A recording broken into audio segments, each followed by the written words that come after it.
You've got questions? O'Reilly Auto Parts has answers. Need a pro you can trust? We've got that too. No matter what you need, our professional parts people have the training and expertise to help you do things right. Deep automotive knowledge, just one part that makes O'Reilly stand apart. The professional parts people. O'Reilly Auto Parts. O'Reilly. You've got questions? O'Reilly Auto Parts has answers. Need a pro you can trust? We've got that too. No matter what you need, our professional parts people have the training and expertise to help you do things right. Deep automotive knowledge, just one part that makes O'Reilly stand apart. The professional parts people. O'Reilly Auto Parts. What's up, my awesome friend? Today's classic Having It All episode is learning how to say no without feeling guilty. And this one is from July of 2018. I love this episode for a couple reasons. First, the topic came from a listener email. And I always love doing episodes based off of the emails you send me with your questions and your challenges, because I like to address specifically what you're going through in life and give you some feedback and some action items. But also because every single person who listens to that can take something away from it. So I love doing episodes like that. Second reason I dig this classic episode is because so many people, if not most people, struggle with saying no. And the guilt that comes when you say no and you feel that guilt, it's just so unpleasant, it's so uncomfortable, and that guilt does not go away easily. So in this episode, I'm going to give you some tips, some actionable tips that you can put into practice into your life that's going to help you learn how to say no with zero guilt, zero resentment, no matter who it is that you are saying no to. And that right there is absolutely part of the ingredients of having it all, because having it all is so much about the experience of your life. And guilt robs you of having a joyful, peaceful experience. So this is a great episode, and I really believe that you're going to get a lot of value out of it. If you ever want to reach out to me and send me a topic that I can address in an episode, please shoot me an email at matthew@matthewbivens.com. Once again, that is matthew@matthewbivens.com. You can send me episode ideas, questions, or if you just want to say what's up, or maybe you have some feedback for me, ways that I could improve the show in your opinion, send that over as well. All right, with no further ado, here we go with today's episode, learning how to say no without feeling guilty. Enjoy. Welcome to the Having It All podcast, the show about what it takes to live an abundant, loving life. My name is Matthew Bivens, and each week I'm helping you get out of your head so that you can truly have it all. Let's do it.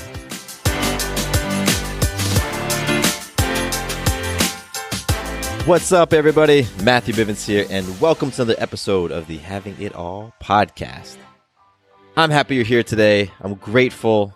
I am appreciative of the time that you're choosing to invest here in this conversation, and I love it because this is a deposit. It's a deposit that you are making into your tank, and it's really incredible whenever we take the time to make these deposits. And so I appreciate you for doing that, for being the example, and for inspiring me. Yes. So today's episode is a cool one. It is inspired by one of you. I'm going to be reading an email, and I think that the core of this email, the topic of this email, is something that all of us can probably relate to. It's about saying no, learning how to say no in our lives without feeling guilty. I know that's something that I struggled with for a long time and still have some challenges with from time to time. But I have done some very intentional things to shift that and to get to a place where, I'm very clear as to what I will say yes and no to, and I can do it without feeling any guilt. So I think you're going to love that conversation. And let's kick things off with some magic. I'm going to talk about where I have influenced myself this past week. And it's actually around something that's been very challenging for me. I didn't expect it. So, in general, things around raising a kid, raising Maya, my beautiful baby girl, have been pretty easy. I never feared being a father. I never really feared the added responsibility and any of those things. But potty training has totally kicked my butt. And for any parent out there who's gone through it, you've had your experience of it. And for you who is planning to have a family and maybe has been worried about potty training, it's not the same for everybody. But today has been one of those just butt-kicking days for me. And I just haven't been effective in the things that I'm trying to do and who I'm trying to be with Maya. And so the magic for me has been influencing myself to shift my attitude multiple times today, because there were times when I was so fed up with her. Really, I was frustrated at myself, but it's easy to take that out, want to take it out on somebody else. And so there were times today where I was just so done. I was done emotionally, physically. I was just done. And I found myself catching myself wanting to place the blame on Maya, wanting to blame this almost 2-year-old little amazing human that I'm having a tough time managing my emotions. And, so what went down is the type of potty training that Sarah and I are doing. It's full immersion. Since 5 days ago, we've been, we cleared our schedules. Maya's been running around the house naked, and we're just watching her like a hawk, trying to learn her signals when she has to pee and poop. And then when we see those signals, we move her to the potty, or we, talk her over to the potty and all that stuff. And it's to do that approach, you just have to be vigilant. You have to be committed. And so today, I just let my commitment, I got a little bit relaxed. And, I wasn't watching her like a hawk. I wasn't really paying attention to all those movements because I was tired. I had been up late past couple of nights just working on different things, and I had a full day today of work, clients, all the stuff, and I was just tired. And so when it came to, there was a couple of instances where she just pooped on the floor, all over the floor, and then just decided to pee all over the place. And I was so done, so frustrated. But in the midst of that, I did have this moment of clarity that was like, you know what? This is about me, and this is about me not sticking to the commitment of how we wanted to do this. And that for me is magic, because Sarah has been out of the house for the afternoon, and I had every intention when she came home to sit down and say, I don't think this is the right time for this. This is not working because of X, Y, and Z. I don't want to do it because of A, B, and C, and I think we should wait and do it later. That's 100% how I felt. So being able to influence myself to just shift my thoughts, really, own my responsibility in Maya having her accidents, that to me has been magic, because that doesn't always happen, and it could have easily gone down another path. So me sharing my magic, I do that so that you can learn from these examples, and so that you can also think about the magic that you're creating, because you are. You're creating magic all the time. If you decided to drink some juice instead of a super caffeinated coffee, then boom, that's magic. That's influencing yourself to do something that's powerful and healthy for you. So that's all we're doing here. We're just becoming more aware of all the amazing magical moments in our lives. Yes. I got some listener love now. I really want to acknowledge this person because I just appreciate the outreach. It's really great, and there's so much of it. It's wild, and I'm enjoying Instagram more and more these days. Not in terms of posting, because if any of you follow me on Instagram, I never post anything. I have, I think, 12 pictures up there, and I never really post. But I like it for connecting with folks. I like it for following other people, and then increasingly recently for having conversations with you. So Penelope, I appreciate you reaching out. You reached out after listening to the episode, What Does It Look Like to Create Your Ideal Life Right Now? That was definitely a fun episode to do. That was one that I just felt inspired and jumped on the mic. And so I'm happy that it resonated with you, and your note was awesome. I love the fact that that episode got you thinking, and that you walked away from it just feeling like you were on a higher vibe. That's dope. That's super cool. So Penelope, thank you so much for reaching out. And if you want to connect on Instagram, you can follow me and message me and do all that stuff, Matthew_Bivens. And like I said, I don't post a lot. I may or may not get into posting on Instagram, but I do like it for connecting and checking out what other people are doing and all that cool stuff. So you can get in touch with me there. You can also reach out to me directly, mattcbivens@gmail.com. And I love to receive feedback on the show, things that you've liked from the show, ideas. If you have topics that you want to pitch me, like if you have a situation you want me to give feedback on, like I'm going to be doing today, please let me know. This show is for you. It really is 100%. This is for you. And so when you tell me what you want to have addressed, that's the best, because then I'm knowing that it's touching you right in the space that you need to be touched. And that sounded awkward. So you know what I mean by that. So anyway, reach out, Instagram, email. You can go to my website, MatthewBivens.com. Get in touch. All right. Before I jump into the episode, I want to give a quick plug to the awesome tool that is available to you on my website called the Abundance Benchmark. And it's there for you to get feedback, to get awareness around those opportunities that you have in those 6 F's: faith, family, friends, fitness, finance, and fun. And so you download the assessment, you read through it, you score yourself, and then bam, you now know where you're at. And that serves as a baseline so that you can grow and heal and transform and just step into the greater version of yourself. But that doesn't happen unless you have a baseline.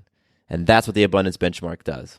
So it's on the website, MatthewBivens.com, right there on the homepage. A bunch of you have already downloaded it, and I love that. I love that you're taking a proactive position in creating your abundant, loving life. Because it doesn't happen if you're passive and just watching things go by. I believe in law of attraction in a way, and I've talked about that in past episodes. So I do believe that, you put those things out there, put that energy and that intention out there. However, I also feel like there needs to be a perspective shift sometimes and a behavioral action shift. And so these are the types of things that the Abundance Benchmark helps you do, helps create that awareness so that you can change that perception, adopt new beliefs, get into a new line of action so that you can create new results in your life. Yes. All right, I'm inspired by it. Yes, go check it out. And let's jump into this episode. How to say no. Man. So I have been a yes person for a long time. So many years of my life, I adopted the yes mentality, even when it was to my detriment. When it didn't serve me. And I think that's when we want to learn how to say no. When we recognize that saying yes all the time is not serving us, because what happens is we are spread so freaking thin by saying yes when people have requests of us, when coworkers need us to help with projects or take things over, when our family wants to overstay their welcome and crash at our place or borrow money or whatever it is. We just want to say yes all the time. So I totally get where this listener is coming from. And this one comes from, I'm not going to say your real name. So today you're going to be Martha. This one comes from Martha. And I'm going to read what Martha had to say.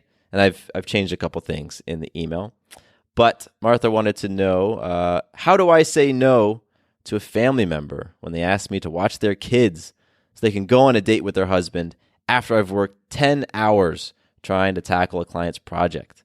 And how do I say no to my daughter who wants to spend time with friends after she did poorly on a test because she decided to wing it instead of study? How do I say no to my boyfriend who wants to spend money outside of our budget? How do I say no while keeping the peace with others and within myself and not let the guilt get to me? I think that would be a great podcast, mostly for myself, but maybe there are others out there that feel the same way. So Martha, yes, there are others out there who feel the same way. Even if I'm the only one who feels that way, I still am going to get something by tackling this topic today. And I will start by saying that saying no is a muscle. And if you don't use it, if you don't rep that muscle often, it's weak. And when it's weak, you're not good at it. So if you're not great at saying no, don't blame yourself. Don't beat yourself up. Recognize it's because you aren't practiced at it. You aren't skilled at saying no. You haven't strengthened that muscle. You haven't strengthened that part of you. That's simply it. And saying no can and will get easier when you work on that muscle. So how do you work on that muscle? Well, there are a few things that when you get very clear on these things, saying no becomes easier, right? And then when it's easier, then you do it more and more.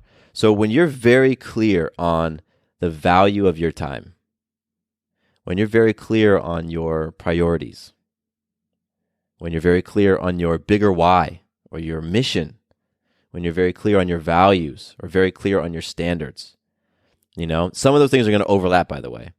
But when you have clarity in those areas, it allows you to receive a request from somebody and from a place of, a lot of times not attachment.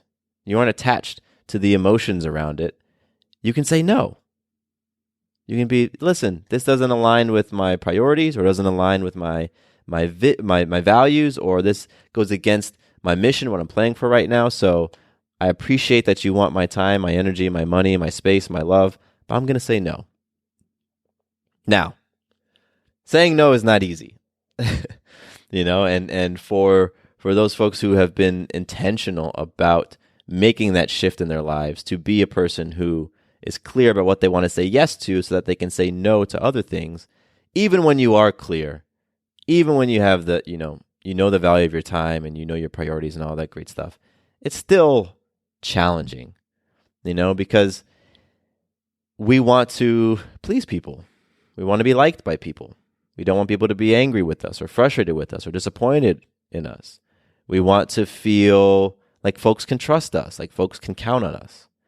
And so a lot of times we believe that saying no means that we are now a bad person, we are mean, all of that stuff. And I think that's just the things that our mind concocts, because I know when I have made a request of somebody and they've been clear as to the important things that are going on with them, and they say no to me confidently and without any additional fluff, it's like, okay, cool, got it. I can respect that, and I can keep it moving.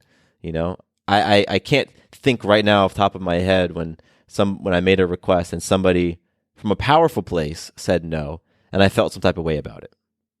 And if I did, guess what? That's my deal. It has nothing to do with them. So let's go through some of these things and unpack them a little bit so that to help you to just get firm in who you are, what you stand for, all that great stuff, so that you can go out and say no more easily. So the first one is really knowing the value of your time. And I'm not necessarily talking about dollar amount value, although that's how I look at it for myself, honestly, a lot of times. For me, saying no happens a lot when people are requesting my time for business or networking things. I have people who want to meet up for coffee or this or that, and I used to say yes all of the time. I felt like, if I had an opportunity to meet with somebody and connect with them face to face, I need to take it, because who knows where that could go? Who knows who this person knows and who they can connect me with, or what project they have in mind for me, or whatever.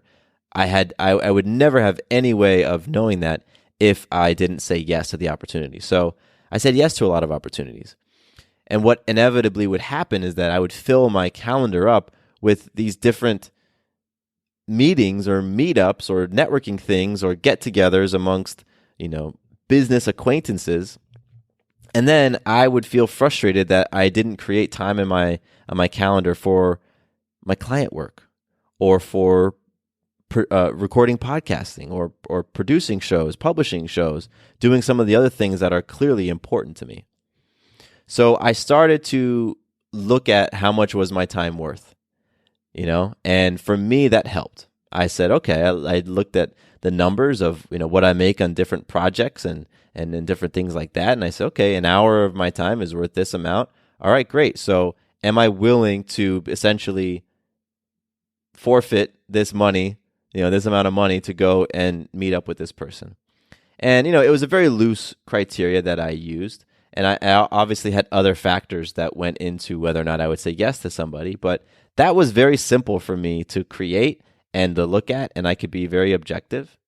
And what I also did was I created a no, but blank, blank, blank. And so in my case, I do fitness things throughout the week. And so if somebody wanted access to me, if somebody wanted my time for a business meeting or a networking thing, and they were a no for me, I would say no, but on Tuesday nights I'm going to be here, and on Saturday mornings I'm going to be here. It would be great. We can connect and talk while we're jogging. And what's funny is when I started instituting that for myself, people took me up on it. It was amazing. It was like, I didn't think people would be interested in having a business networking conversation while they were running 4 miles, but some folks were.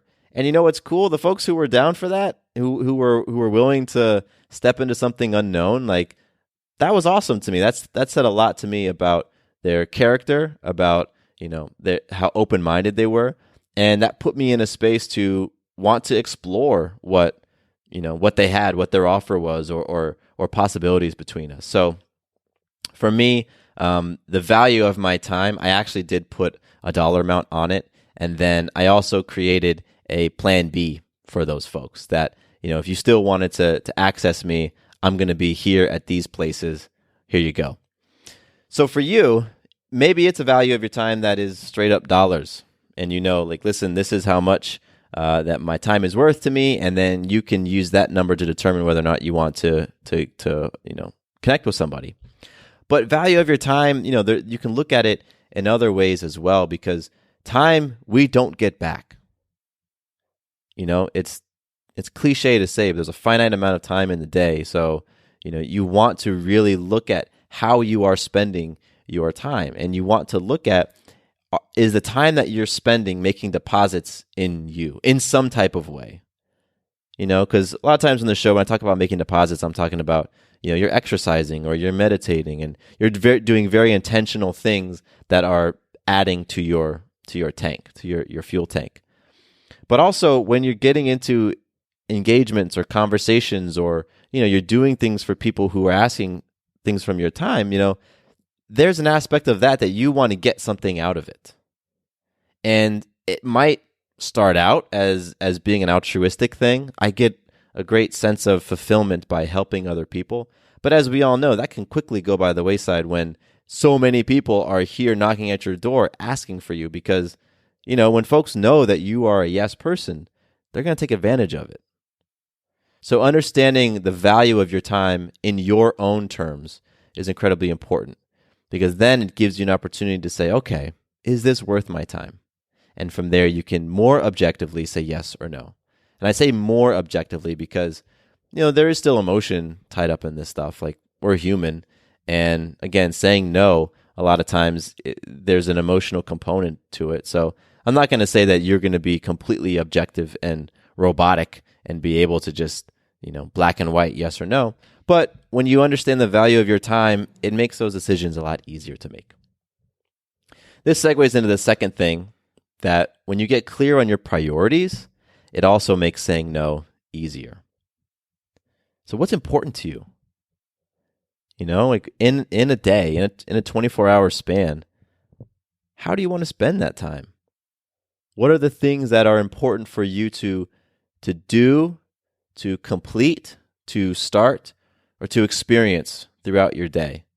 And that when you engage in those things, no matter how your day flows, you end up feeling great.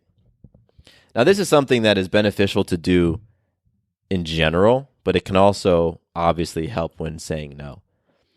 So for myself, I know that, a lot of my time during the week is spent either recording podcasts or producing and publishing podcasts. And so that to me is important. That's a priority of mine. So if somebody was going to make a request of me, and let's say I had a finite amount of time left in my schedule, and that time was time that I was intending to spend on, a podcasting project, I know that, hey, listen, podcasting is super important to me. It's one of my priorities, and that's an easy no for me. It really is. Or family time, right? Like spending time with Maya and Sarah is super, super important to me. And so having that time carved out on my schedule, it's easy for me to say no to things when that request is going to cut into my family time, because that's a priority to me. And remember how I said a lot of this stuff overlaps with values? It does, because family is one of the things that I value incredibly. So getting clear on what those priorities are for you. And you can take it a step further. I've talked about time blocking in the past. And time blocking is this idea of taking those priorities and looking at your roles, looking at the different roles that you have, you fulfill in your life. So for me, it might be the role as a father, as an entrepreneur, as a husband, as a lover, as a friend, looking at those different roles and figuring out what's most important in each one of those roles. And then the time block concept is you literally carve out time on your schedule throughout a week for those different roles. And you start there. You start your schedule, your weekly schedule, with the things that are going to fulfill the most important things in your most important roles. And then around those things, you fill in the smaller details, maybe some errands or some work to do items and things like that. That's how you can use priorities. And if you're a person like me who likes to schedule things, the time blocking method is how you can actually take your priorities and put them on paper, make them a little bit more tangible than simply thinking about them and hoping that you'll be able to remember those priorities when you're presented with a situation where somebody is making a request of you. So valuing your time, knowing the value of your time, knowing your priorities. The next one is the bigger why. That's that mission statement one. And, it's kind of a no-brainer why this one would be in there, for me at least, because once I got very clear on my mission statement for this time in my life, the bigger why for this time in my life, it really served as maybe a measuring stick that I could measure other things up against. In the sense that my mission statement was clearly defined what I wanted to experience in my life, who I wanted to become in my life, the goals that I had for myself in a broad sense. All of that was clearly laid out in this one statement. So when a person would come to me and make a request, I could simply look at my mission statement and say, does this request align with what I'm playing for? And if it was a yes, then cool. It was easier for me to say yes to it. If it was a no, it was very clear and very easy for me to say no. And again, this, I know it can come across sounding robotic, sounding unemotional. And I get that. And today, right now, I don't necessarily pull my mission statement out when a person makes a request of me, because I know when something aligns with what I'm playing for and when something doesn't. And, using the mission statement is great when people make big requests. And it might come in handy when people make small requests, when somebody just wants you to help them move, right? Maybe that's something that they want from you. And you can still use something like a mission statement to help with that. What is even, in my opinion, more helpful when somebody makes a small request is knowing your standards. Knowing your standards for the different types of relationships and even friendships that you have in your life. So one of the things that I worked on with my life coach was what we call ITP standards and OTP standards. So if you're from the Atlanta area, then you know what ITP and OTP stand for. It's what acronym for inside the perimeter and outside the perimeter, and that's referring to a highway that goes around the city of Atlanta. So you say, "Hey, I'm from Atlanta," and that typically means you're inside the perimeter, and then all the suburbs are outside of the perimeter. So how that translates over to this friend conversation is that your ITP people, those are like your inner circle of friends, and like you're really close, the close people in your life. Like those are your confidants. Those are your ride or die people. Those are the folks that you go to when you need something, when something goes down, when whatever it is. That's like your crew, the ITP. The OTP, that's outside the perimeter. That's your outer circle of friends. So OTP might be people that, maybe you went to high school with them or went to college with them and you guys have a great bond, but they're not like those people that you're going to turn to and share great news with, or turn to when you need a favor or whatever. They're people that you have a relationship with, and you're friendly and you're cordial and you have love for them, but they're just not in the innermost part of your circle. So we have a lot of times an unwritten understanding of what it means to be in ITP and what it means to be OTP. A lot of times it's unwritten, right? Like you just feel it. Like, yeah, so-and-so is in, she's closer to me. So-and-so is out. Nah, she's not really. Like, yeah, she's cool. We hung out in college, but, that's kind of where she is. What I'm saying is when you actually take the next step to write down what those standards are, then you can use that as a criteria when people are asking things of you, when people make requests of you.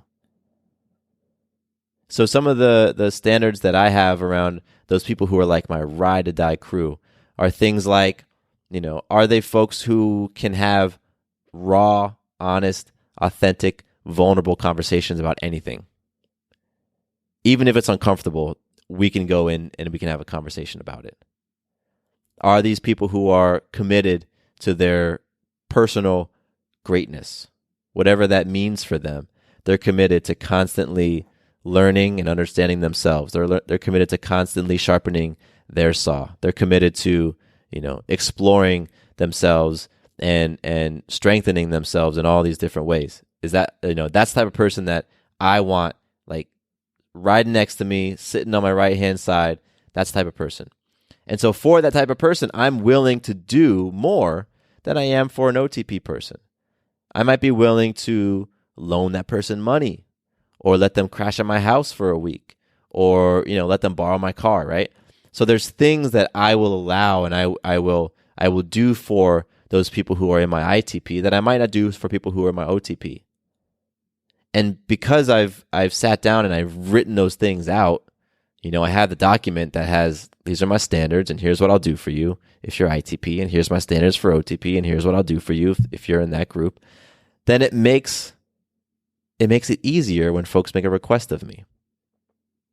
I can say, is that person, like, are they part of my innermost? And all right, they are, cool. So here's what I'm willing to do for my innermost crew. All right, no problem. I got you. Or maybe they're asking something that's a little bit like, they're more on the periphery, but they're really making a request of me that is reserved for that close group of people. Then, it's easier for me to say no. Again, it's not easy. It still might be challenging, but it's easier for me to say no because I have criteria. It doesn't necessarily mean that I share it with them. I just might be like, listen, no, that doesn't work for me. So, I can't help you there. Again, this is the third time I'm saying it, but I think it can be repeated that this stuff isn't meant to sound stale and robotic and unemotional. When you get clear on these things, when you just go through that exercise, it creates freedom for you. It creates possibilities and options for you because you have clarity around who you are, around what's important to you, around what you stand for. Sitting down and writing your priorities out or figuring out the value of your time, that can be a very personal exercise. And you don't have to share it with anybody. This can be something that just you write down in your journal and you figure out what your values are and you get your standards written out and boom, you've got it. You've gone through the exercise and you're clear on it for yourself. You don't have to share those things with anybody. But I guarantee it will then impact your perception. It'll impact your behavior. And then that ultimately will impact the results and the things you experience in life. So that'll probably be the last time I say it, maybe. But I just wanted to really hammer that point home. This stuff on the surface might sound stale, but it really serves you. It truly serves you, and it enriches your life and your experience. So I went a little bit out of order, but I talked about the value of your time, talked about priorities, talked about bigger why, talked about standards. And the last thing to get very clear on are your values, your values themselves. And, getting clear on your values have so many freaking benefits, because that's like what you feel in your heart is most important to you. And I don't think you can make an argument that knowing what's important to you is a bad thing, right? So getting clear on your values means that, you understand that, hey, if family is one of your values, if honesty or integrity or love or generosity, or if those are your values, great. What you want to do, make a list of them. I start with making a list of 10, and then you want to whittle that list of 10 down to about 6 or 7. And then once you have that 6 or 7 values, what does it look like when you feel that value? What has to happen in order for you to feel integrity? In order for you to feel love? Get very, very clear on that, because the way that you define your values, even if we have the same value, if we both value family, the way that you feel and experience and define family might be very, very, very different from how I feel and experience and define family. So getting clear on that for yourself means that when you go out into the world and people start making those requests of you, you know whether or not that person or that request really lines up with what you value. And again, it makes it easier for you to say yes or for you to say no once you have that clarity.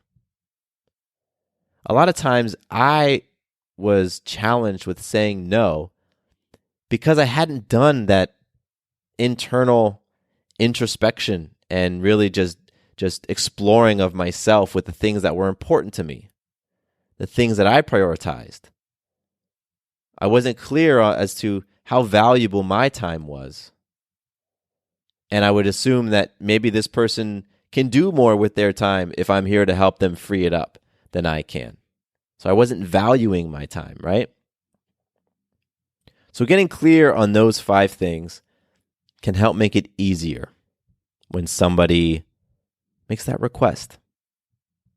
And so for you, Martha, because remember, all of this was inspired by your email, when your family member is requesting your time so that you can watch their kids, so that they can go out and do things, it's probably because it's clashing with some of your values. Maybe it's clashing with your feelings around taking care of yourself, self-love, or maybe around health, right?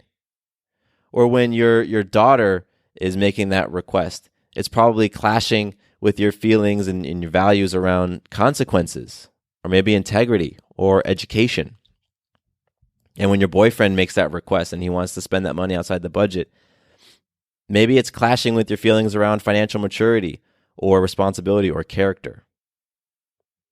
Now, you feel it inside, but if you aren't very clear on those things, if you aren't very clear on those values, if you aren't very clear on your standards and all of that stuff, then you just you sense it and you feel it, but you don't really know, you can't pinpoint it, and you don't know what to do with that feeling. So I think for you, it would be fantastic to go through those things that I laid out there, and spend some time thinking about that for yourself. Spend some time creating that clarity in those areas for yourself. Because in my experience, that helps tremendously when people start making requests of you. And I also just want to say again that saying no doesn't mean you are a bad person. Doesn't mean that you don't care for other people, right? You are not responsible for their feelings of being let down or being frustrated. That's not your responsibility. That's not something for you to carry because they made a request with expectations. Now, in the beginning, they might feel that way because they're probably used to you operating in a certain way. And that's okay because they're going to get used to the new norm when it comes to asking things of you. And that's fine. And once that new norm is established, boom, they understand the boundaries because now they're getting some glimpses of your standards and how you're holding your standards. Okay, then people start to recognize, okay, you are a person I can go to for this. I'm not going to take these other things to you though. I'm gonna need to go find somebody else who's a yes person and see if I can get that from them. So you can let go of those feelings of guilt. You can let go of those feelings of, I feel bad if I say no. All right? So I want to leave you with a couple of tips and then an action item. The first tip for being able to say no is to just get clear on all those things that I outlined above. Get clear on the value of your time, your priorities, your bigger why, your values, your standards, all of that stuff. It's going to be tremendously beneficial to you in so many areas of your life. It's going to help in many, many other areas beyond simply saying no, but it will absolutely help in saying no. Second tip, when you say no, when somebody makes a request of you and you say no, simply say that. You don't need to apologize. I'm sorry, but this and that. Nah. You don't need to rationalize. You don't need to make excuses. And definitely don't lie. Sometimes we want to say, can you do this? No, because I have this going on, and it may not be true. Don't do that. You simply say no, and you can say no and be clear and be firm because you've done the work to get clear on those things that are important to you. And the third tip is that a lot of times you might be tempted to say, I'll think about it. It's okay to say that if it is something that you are actually going to think about because you're truly considering it. If you're saying, I'll think about it so that you can buy some time, when you really know that you want to say no, then just muster up the courage to say no. Because all you're doing when you say, I'll think about it, or, let me see, I'll get back to you. All you're doing in that case, when you are clear that you want to say no, you're just stretching out the anxiety. You're just stretching out the feeling of tension within you until you finally get to the point where you either muster up courage later on down the road, or you're hoping something happens and they retract their request and they go and find somebody else so you don't have to even deal with it. That's all you're doing. If you know you want to say no, say it and be done.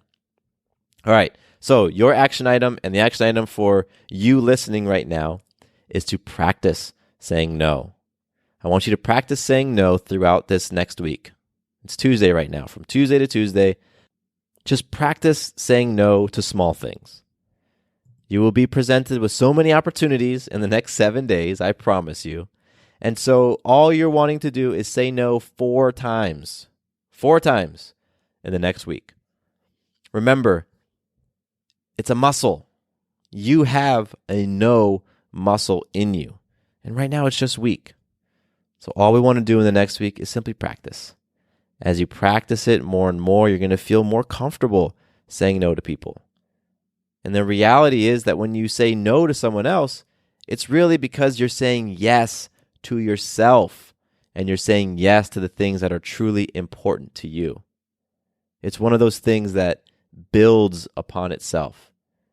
Because whenever you're saying no, right, for that other person's request, you're just validating those things that are really important to you.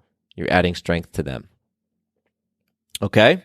So that's how I feel about the no situation. And, I get it. I go through it. And, it's just something that I try to keep top of my mind and try to remind myself of those things that are important and what I'm playing for and all that great stuff. So I get it's not easy, but as you start to rep it, it becomes easier. and you really just are strengthening how you feel about yourself and the things that you're committed to and the things that you're interested in. It just adds more fuel to all of that. It really is an act of self-love when you say no to those things that truly aren't aligned. So I'm excited for you, Martha. I'm excited for you listening right now who are experiencing the frustrations and want to learn how to say no as well. And let me reach out to me and share with me your experience. I want to hear it. I want to hear what's worked for you and what hasn't. And, the 4 instances where you said no in the upcoming week. That'd be awesome. Let's support one another. mattcbivens@gmail.com, or you can go to the website, matthewbivens.com. Contact me, fill that little thing out, just drop your notes in there. And get in touch, stay in touch. And let's just keep this thing rolling, because when we're saying no to the stuff, the distractions that come up in our lives, and we're saying yes to our abundant, loving experience of life. And I dig it. I appreciate you. Thank you so much for hanging out with me.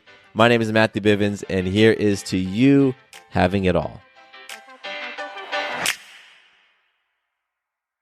Quick note about the Having It All podcast.